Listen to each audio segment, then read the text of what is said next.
The paper was still warm from the courthouse printer when I read my own mother's signature forging my consent. It was 4:47 on a Tuesday, and I remember the exact temperature of the room, because the HVAC in our fraud unit had been broken for 3 days, and someone had wheeled in a space heater that smelled like burnt dust. I was holding a conservatorship petition with my name on it as the protected person, and my father's attorney's letterhead across the top, and a signature under the notary stamp that was supposed to be mine. It wasn't. I've spent 9 years learning exactly what a forged signature looks like under magnification. The hesitation marks, the tremor where a hand tries to imitate a stranger's rhythm instead of writing its own. I didn't need magnification for this one. I'd know my mother's handwriting anywhere. She'd just never expected me to see it filed under my own case number. But here's what none of them knew when they sat around that dinner table 3 weeks earlier, congratulating themselves on how well they'd handled me. They hadn't handled anything. They'd just handed a fraud investigator her own case file. Welcome back to Home of Secrets. I'm Elena, 34, a senior fraud investigator for a regional insurance company in Portland, Oregon. This is the story of how my parents tried to take control of a $520,000 trust my grandfather left me by telling a judge I couldn't be trusted to manage my own life, and how they picked, out of every person on earth, the one daughter who catches people lying for a living. If you've ever been the responsible one in your family, the one who quietly fixed things, while everyone else got the credit for having it together, stay with me. This one's for you. Drop a comment when you get to the part with the pen. And subscribe, because it gets worse before it gets good. My grandfather, Walter Voss, ran a hardware store on the same block for 41 years. And he did every bit of his own bookkeeping until the week he died. He used a single fountain pen for it. A green marbled Parker he bought himself the day the store turned a profit for the first time, in 1979. He used to say a man's signature was the only thing he owned outright, and he wasn't going to trust that to a pen he didn't respect. I was 11 the summer he taught me to read a ledger. Not play at it. Actually read it. Actually reconcile it. Actually notice when a column didn't add up. My father sat in the next room watching football and told my mother, loud enough for me to hear, "Let the boy do something useful when he's older. She's not going to need any of that." The boy was Colin. He was 7 at the time, and the only useful thing he was doing that afternoon was eating an entire sleeve of crackers on the couch. That was the pattern, established before I was old enough to name it. Colin's report card went on the refrigerator, even when it was mediocre. Mine went into a drawer, because my mother said, "We don't want her getting a big head about it." I graduated top of my accounting cohort at 19, and nobody in my family came to the ceremony. Colin got a participation trophy in 8th grade basketball, and my mother had it professionally displayed on a shelf in the living room, next to my grandfather's old company photo, like it belonged in that lineage. I kept my grades in a drawer, my certifications in a folder, and eventually, after my grandfather died when I was 26, his old fountain pen in a case on my desk, because nobody else in the family wanted some old, dried-up pen, in my mother's words. She wanted the house. Colin wanted the truck. Nobody wanted the one thing that actually mattered, which was fine, because it came to me anyway, along with something else nobody mentioned out loud until much later, a trust, structured quietly through my grandfather's attorney, that would fully vest to me at 35. $520,000. Store profits. Land he'd bought when it was worthless and sold when it wasn't. A life of ledgers that finally balanced in my favor. My parents knew about the trust. They just didn't know I knew they knew. For 7 years after my grandfather died, I was the family's unlisted bank. It started small.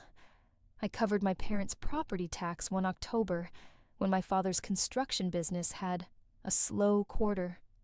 Then it was the mortgage arrears, twice, because a slow quarter turned into a slow 18 months.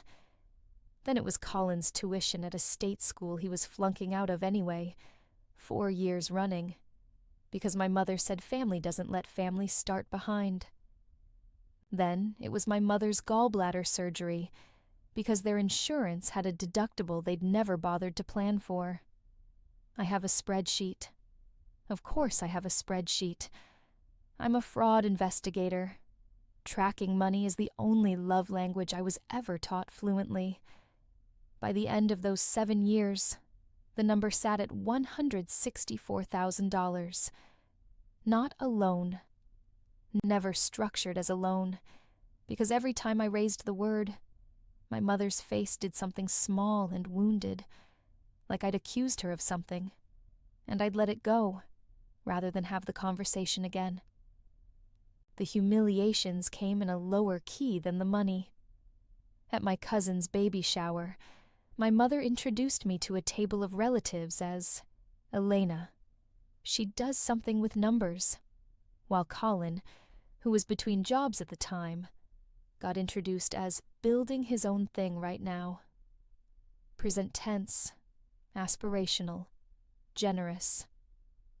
At Easter, my father asked the table to say what they were thankful for, and when it got to me, he moved on to the next person before I'd finished my sentence, the way you'd skip a radio station that was between songs. I told myself none of it mattered, because I knew what I knew. The numbers didn't lie, even if the people did. I had the ledger. I had the pen. I had the trust waiting on the other side of 35. I thought that meant I had leverage. I didn't understand yet that my parents had never once, in 34 years, seen me as someone with leverage. They saw me as a resource, and resources in my father's arithmetic don't get a vote. The breaking point happened at my cousin Renee's engagement dinner, at a rented banquet room that my parents had, unbeknownst to me, put a $2,000 deposit on, using a card that was on file under my name for emergencies. 20-some people. String lights. My mother stood up with a glass of Prosecco to make a toast, and near the end of it, after the part about family, after the part about Renee's fiancé being a good, steady man, she pivoted, smiling, to me. "And we want to say something else tonight, while everyone's here," she said. "We've decided, as a family, that it's time we start helping Elena manage her inheritance properly. She's never been able to handle things on her own. This is for her own good." The room did the thing rooms do. A ripple of polite, uncertain laughter, because nobody wanted to be the one who said out loud that this was strange.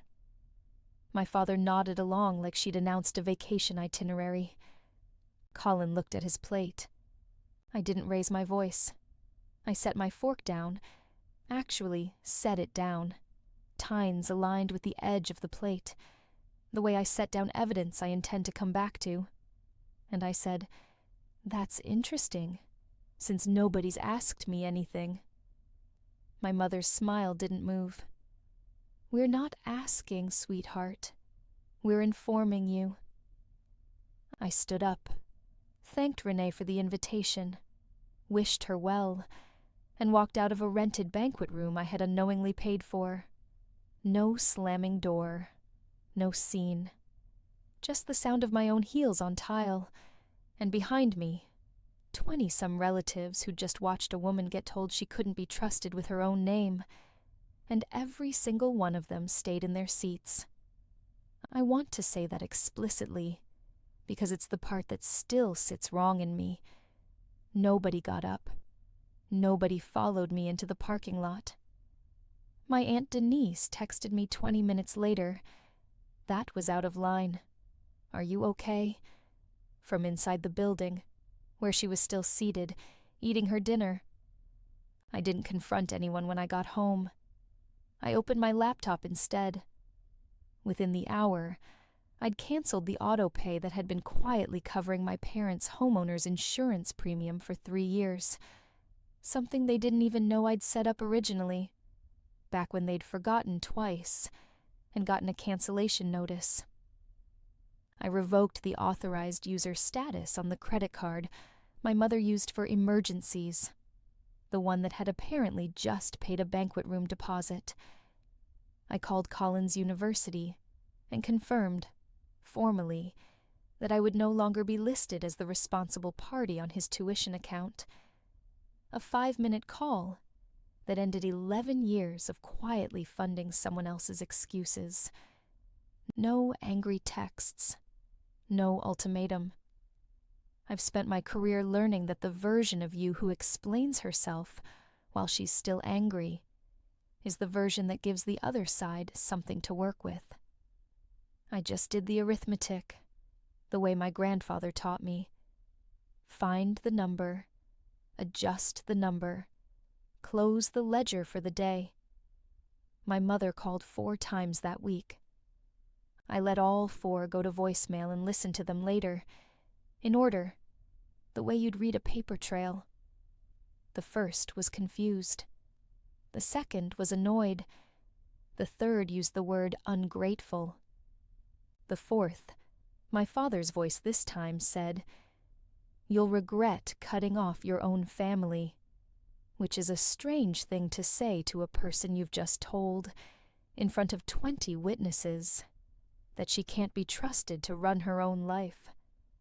By the following month, the story going around the family, I heard this from 3 separate cousins, independently, which tells you something about circulation speed, was that I'd had some kind of breakdown, that the money had gone to her head, that I was isolating myself from people who only wanted to help.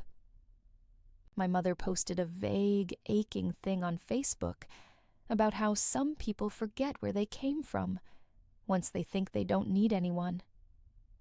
41 likes. My Aunt Denise left a heart emoji. From her seat at the family table, she never left. I didn't post anything. I didn't call anyone to correct the record. Instead, I opened a folder. An actual folder, because some habits don't change just because the century did, and I started logging everything. Every voicemail, transcribed with a timestamp. Every text. The engagement dinner banquet invoice, once I pulled it and confirmed the card. I wasn't building a defense yet. I didn't know yet that I'd need one. I was just doing what I do at work when something smells wrong. I was building a file. 3 weeks after the engagement dinner, the file stopped being a hobby. My unit handles cases referred by county probate courts when there's a flag on a filing, an inconsistency, a duplicate signature pattern across documents, a notary whose stamp shows up more than statistically likely on contested paperwork. It's routine. Most weeks I never see the same last name twice. That Tuesday, a new file landed in my queue with a name on it that stopped me cold. Voss. My name. Listed as the subject. A petition for conservatorship, filed by my father through an attorney I'd never heard of, requesting the court grant him and my mother authority over all financial matters, including but not limited to the Walter J. Voss Trust, on the grounds that I exhibited a pattern of erratic financial behavior and social withdrawal consistent with diminished capacity. Erratic financial behavior. I run financial fraud audits for a living. Social withdrawal. I'd stopped subsidizing 4 adults, which apparently reads, to some people, as a psychiatric symptom. But the part that actually made my hands go cold wasn't the accusation. It was the notarized consent form attached, supposedly signed by me, agreeing to a psychological evaluation in the interest of family harmony. I hadn't signed anything. I hadn't spoken to a notary. I hadn't spoken to my parents in 3 weeks. I pulled up the signature under a scope the way I would for any case, comparing it letter by letter against 6 years of my actual signed documents on file. The pressure was wrong. The rhythm was wrong. Whoever wrote Elena Voss on that page had practiced it, and not well enough. I called my supervisor, Denise Okafor, not my aunt, a different Denise, one who spent 14 years teaching me how to stay procedural when I want to be furious, and told her I had a conflict of interest because the fraud subject in a new case file was me. She looked at it for 4 minutes in silence, and then said the only sentence I needed to hear that day. This isn't a conflict, Elena. This is a gift. You know exactly what this looks like from the inside. What came next wasn't rage. It was procedure. And procedure is the only language my family never learned to argue with. I recused myself formally from my own case and handed it to a colleague, Priya, with every piece of documentation I already had. The voicemails, the banquet invoice, the autopay records, and now the forged consent form. I retained my own attorney, a sharp, unhurried woman named Grace Okonkwo, who had, coincidentally, once done work for my grandfather's estate, and remembered him fondly, which felt less like coincidence than like the universe returning something borrowed. My father's attorney had made one significant miscalculation, and it's the kind fraud always eventually makes. He'd assumed a forged signature just needs to exist, not survive scrutiny. He hadn't accounted for the fact that a court-referred fraud case gets cross-checked against county notary logs, and the notary listed on my consent had no record of ever notarizing a document for an Elena Voss, on that date or any other.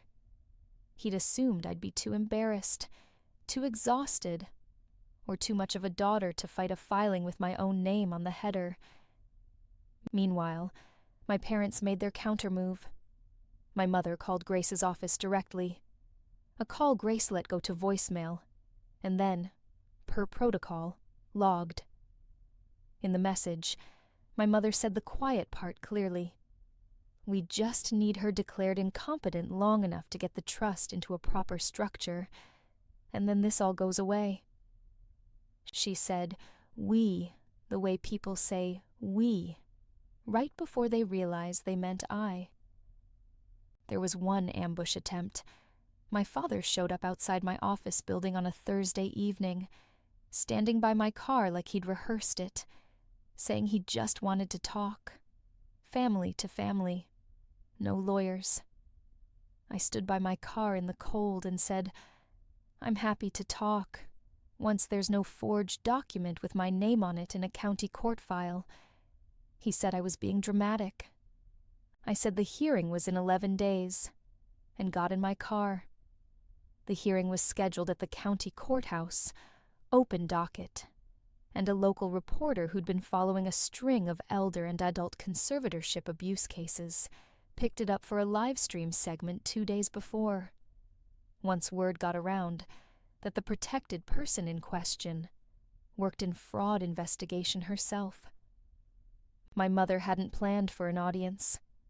She'd planned for a quiet, procedural erasure, a signature, a hearing nobody watched, a trust reassigned before I even knew to object. I walked into that courtroom in the same navy suit I wear for depositions, Grace beside me, my grandfather's fountain pen in my jacket pocket, not to sign anything with it, just to have it there. My father's attorney opened with the same language from the petition: erratic behavior, social withdrawal, a family deeply concerned for my well-being. My mother sat very straight, in the outfit she wears to church, and did not look at me once. When it was our turn, Grace didn't raise her voice either. None of us did, because none of us needed to. She submitted the notary cross-check first.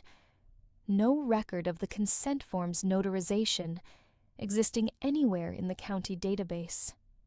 Then the signature analysis, side by side, with 6 years of verified samples, annotated with the same pressure and rhythm markers I use every week at work, except this time with my name on both sides of the comparison.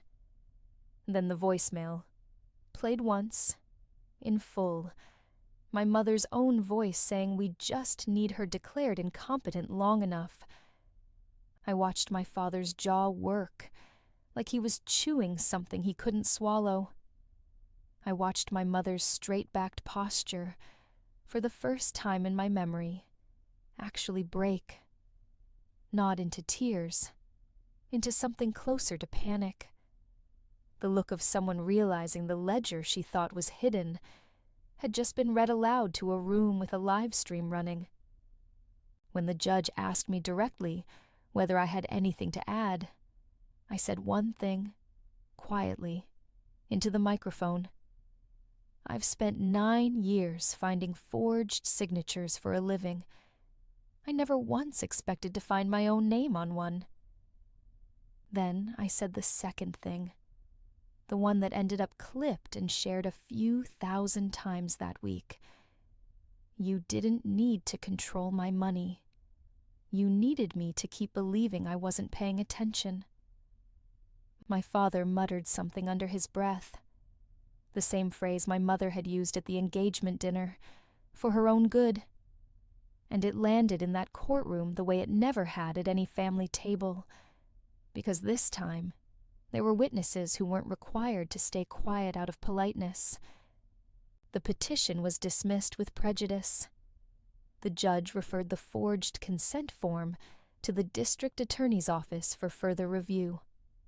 My father's attorney withdrew from future representation within the weeks, which tells you something about which side he believed by the end of the hearing.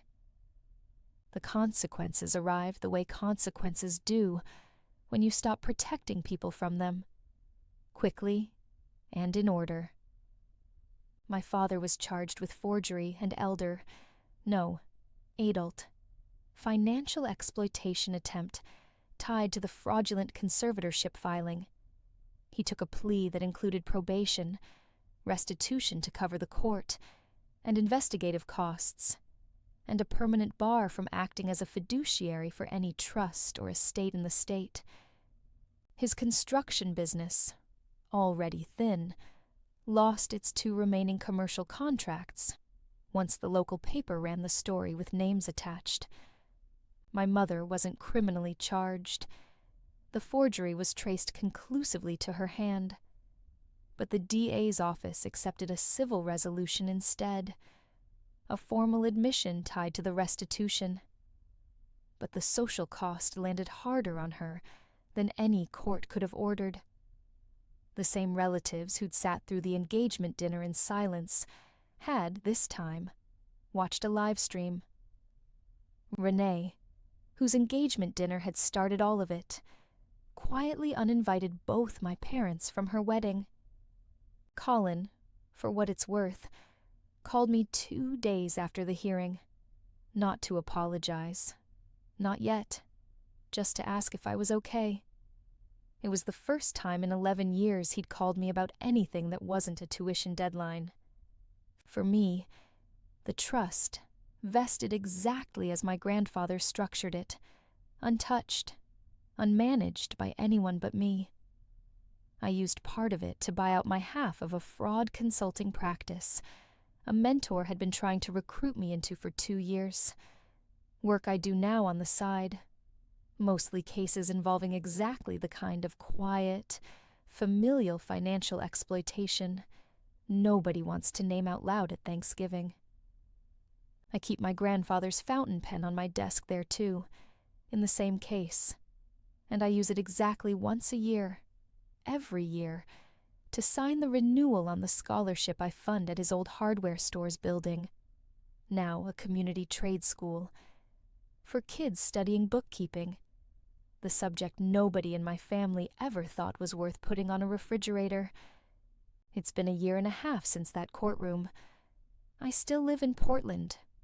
I still work fraud cases, though never again one with my own name on the header.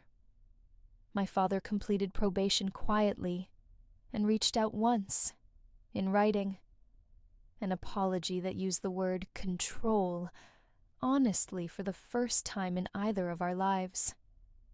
I haven't answered yet. I might. Not for his sake.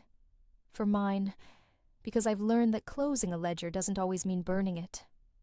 My mother has not reached out. I understand that better than I once would have. Some people can survive being wrong.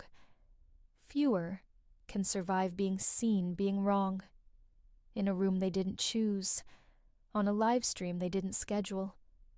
If you've ever been the one who kept the numbers straight while everyone else got to be the story, you already know the thing I learned last. Being underestimated isn't a wound. It's a head start. My family spent 34 years deciding I wasn't worth watching closely. That was never an insult. It was a blind spot. And I've spent my whole career getting paid to find exactly those. Family isn't the people who share your last name. It's the people who show up when the room goes quiet and everyone else stays seated. If this one hit close to home, share it with someone who needs to hear it. Tell me in the comments if you've ever had to become the fraud investigator in your own family story. And if you haven't already, subscribe. Home of Secrets isn't done yet.